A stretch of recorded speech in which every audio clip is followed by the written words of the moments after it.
अमर जब होटल में पहुंचा तो रात के 9:30 बज गए थे। क्लाइंट कमरा नंबर 12 में ठहरा हुआ था। अमर ने डोरबेल बजाई तो खुद क्लाइंट ने दरवाजा खोला। अमर का परिचय पाकर उसे 2-4 सुनाते हुए क्लाइंट ने कहा, आपको समय पर आना चाहिए था। अभी मैं एक लड़की के साथ बिजी हूँ। सॉरी सर, मैं कल दोबारा आ जाऊंगा। बताइए कितने बजे आऊं? कल मैं किसी दूसरे काम में बिजी हूँ। कुछ सोचकर क्लाइंट ने कहा, आप ऐसा कीजिए कि भीतर आ जाइए। फाइल तैयार है, सिर्फ मेरा दस्तखत करना बाकी रह गया है। अमर कमरे में आ गया। जैसे ही अमर की बैट पर नजर पड़ी तो उसकी आंखें फटी की फटी रह गईं। बैट पर कोई और नहीं बल्कि उसकी प्रेमिका रह चुकी संगीता थी। वो अपने बदन पर चादर लपेटे हुए थी। अमर का मन कमरे से भाग जाने को हुआ, मगर उसने ऐसा नहीं किया। थोड़ी देर बाद फाइल लेकर अमर क्लाइंट के साथ दरवाजे पर आया। न चाहते हुए भी उसने पूछ लिया, सर, यह लड़की आपकी गर्लफ्रेंड है क्या? नहीं, कालगल है। आज शाम को ही एक दलाल से इसे बुक किया था। अमर को लगा जैसे किसी ने उसे बहुत ऊंचाई से नीचे फेंक दिया हो। अमर को संगीता से बिछड़े हुए 2 साल हो गए थे। इस बीच उसने न जाने कहां कहां उसे ढूंढा, मगर वो उसे नहीं मिली। अमर बिहार के समस्तीपुर जिले के एक गांव का रहने वाला था। ग्रेजुएशन करते ही उसे दिल्ली की एक बड़ी कंपनी में नौकरी मिल गई थी। वो कुंवारा था, इसलिए अपने माता पिता, भाई बहन को गांव में छोड़कर दिल्ली अकेले ही आया था। नौकरी ज्वाइन करने के बाद अमर को जिस बिल्डिंग में किराए का फ्लैट मिला था, उसी में संगीता अपने पिता के साथ दूसरी मंजिल पर रहती थी। घर से अमर का दफ्तर बहुत दूर था, इसलिए आने जाने के लिए उसने मोटरसाइकिल खरीद ली थी। शुरू में तो नहीं, मगर बाद में अमर ने इस बात पर ध्यान दिया कि शाम को जैसे ही उसकी मोटरसाइकिल बिल्डिंग के अहाते में आती है, दूसरी मंजिल की बालकनी में झट से 20-22 साला एक खूबसूरत लड़की आकर उसे देखने लगती है। पता करने पर मालूम हुआ कि उस लड़की का नाम संगीता है। धीरे धीरे अमर को लगने लगा कि वो संगीता को प्यार करने लगा है, उसके बिना नहीं रह पाएगा। एक दिन अमर संगीता को अपने दिल का हाल बताने के लिए बेचैन हो गया। जैसे ही वो शाम को दफ्तर से आया, संगीता को बालकनी में देखा। अमर ने संकेत से उसे बताया कि वो उसके पास आ रहा है। संगीता ने उसे मना नहीं किया।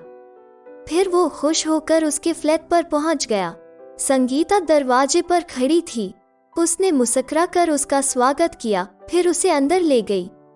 अमर को बैठाकर संगीता चाय नाश्ता लाने के लिए जाने लगी तो उसने उसे रोककर अपने पास बैठा लिया। अमर ने पहले उसे अपने बारे में बताया, फिर कहा कि वो उसे प्यार करता है और शादी करना चाहता है। क्या आपको पता है कि मैं विधवा हूँ? मेरा 1.5 साल का एक बेटा है। अमर को संगीता की इस बात पर यकीन नहीं हुआ।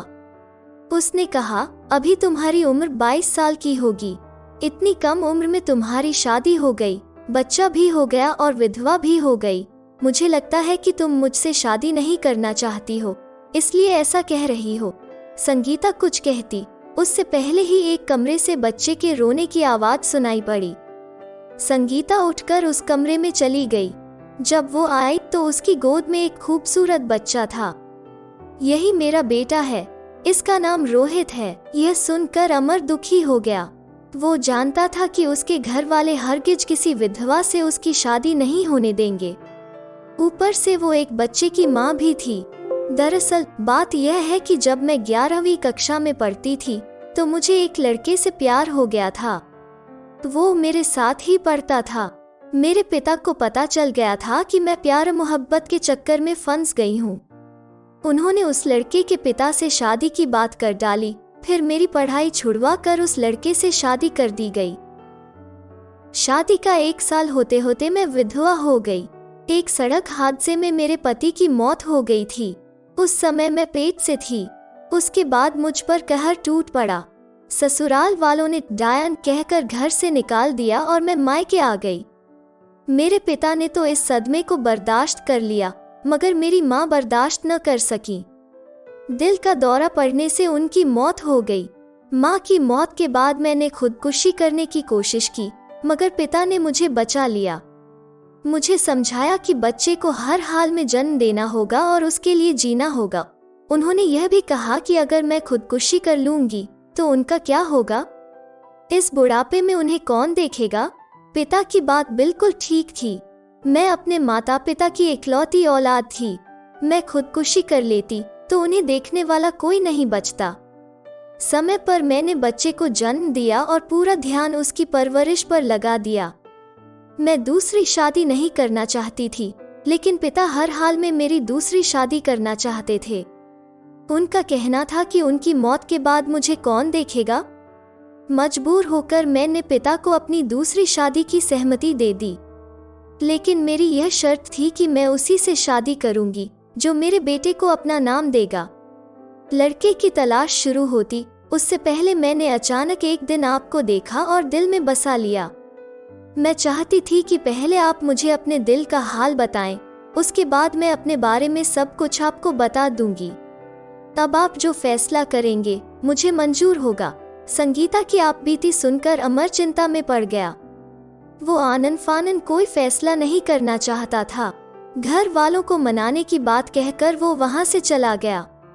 अमर संगीता से शादी करना चाहता था, इसके लिए उसने गांव जाकर अपने घर वालों को मनाने का फैसला किया, पर वो गांव न जा सका।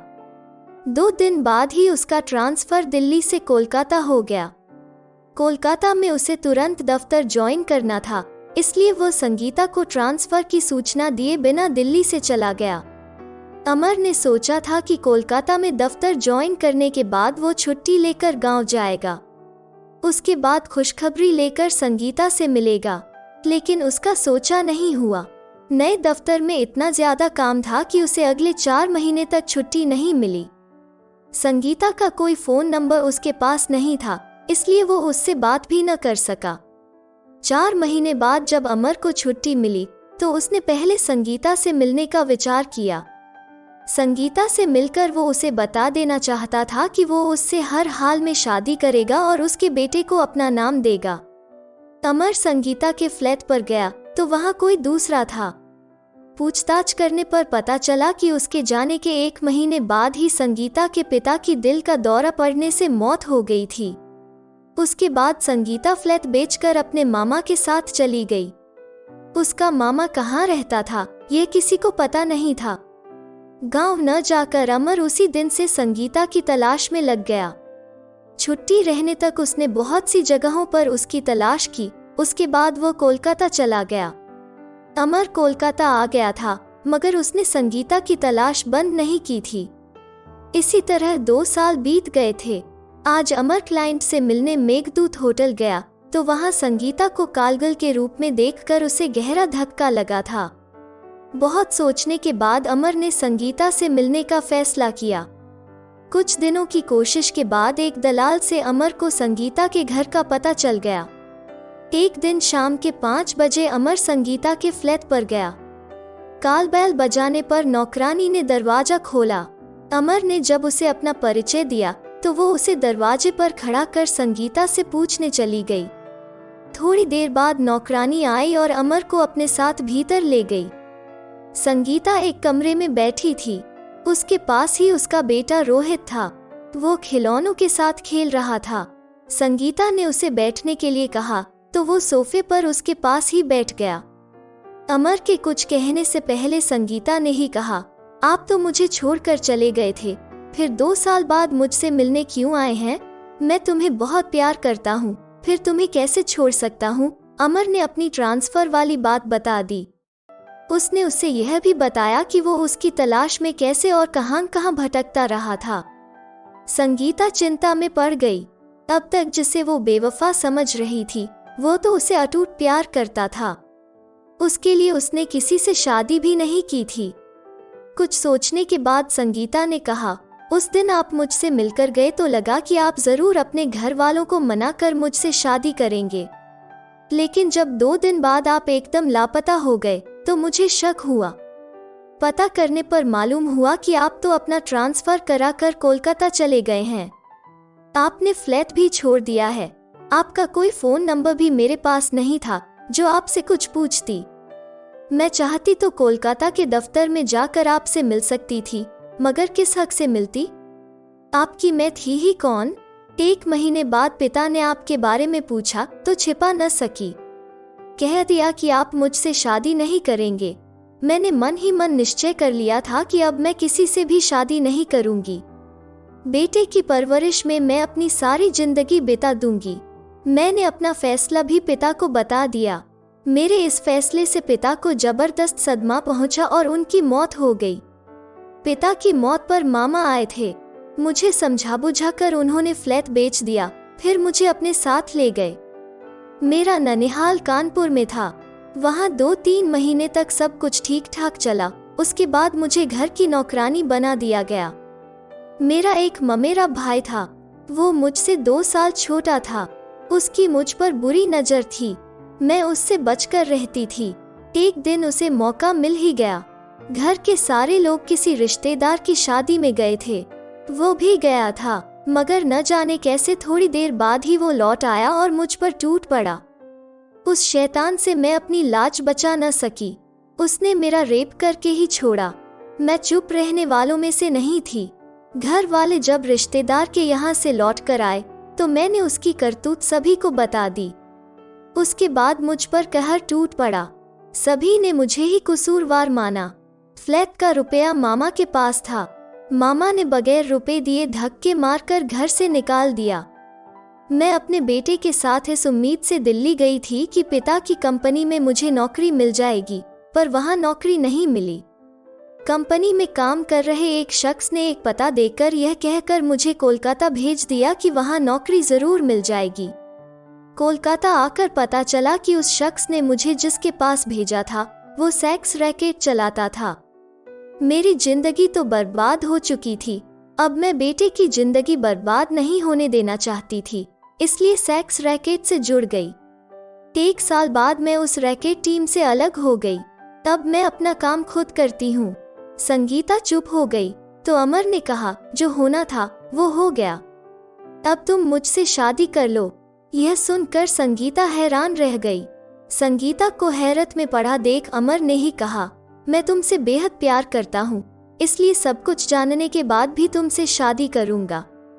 तुम्हारे लिए मुझे अपने घर वालों से रिश्ता तोड़ना होगा तो तोड़ दूंगा। संगीता ने सोचने समझने के लिए अमर से 1 दिन का समय लिया। अगले दिन सुबह जब अमर संगीता के घर गया तो वहाँ का अजीब सा मंजर देखकर परेशान हो गया। फ्लैट पर पुलिस थी। संगीता की नौकरानी भी वहाँ थी। पूछताछ करने पर अमर को पता चला कि संगीता ने रात के किसी पहर में खुदकुशी कर ली थी। सुबह सवेरे जब नौकरानी काम करने आई तो फ्लैट का दरवाजा अंदर से बंद था। जब संगीता ने दरवाजा नहीं खोला तो नौकरानी ने पड़ोसी को बताया और उसने पुलिस को सूचना दी। पुलिस आई और फ्लैट का दरवाजा तोड़कर अंदर गई। संगीता सीलिंग फैन से झूल रही थी। संगीता ने पुलिस के नाम सुसाइड नोट लिखा था। उसमें लिखा था कि वो अपने काम से खुश नहीं है, इसलिए खुदकुशी कर रही है। संगीता ने एक खत अमर के नाम भी लिखा था। उस खत में लिखा था, पाप का बोझ लेकर अब मैं जीना नहीं चाहती, इसलिए दुनिया से विदा ले रही हूँ। उम्मीद है कि मेरे बेटे रोहित को आप अपना नाम देंगे। अमर ने पुलिस को बताया कि संगीता उसकी बिन ब्याही पत्नी थी और रोहित उन दोनों के प्यार की निशानी है।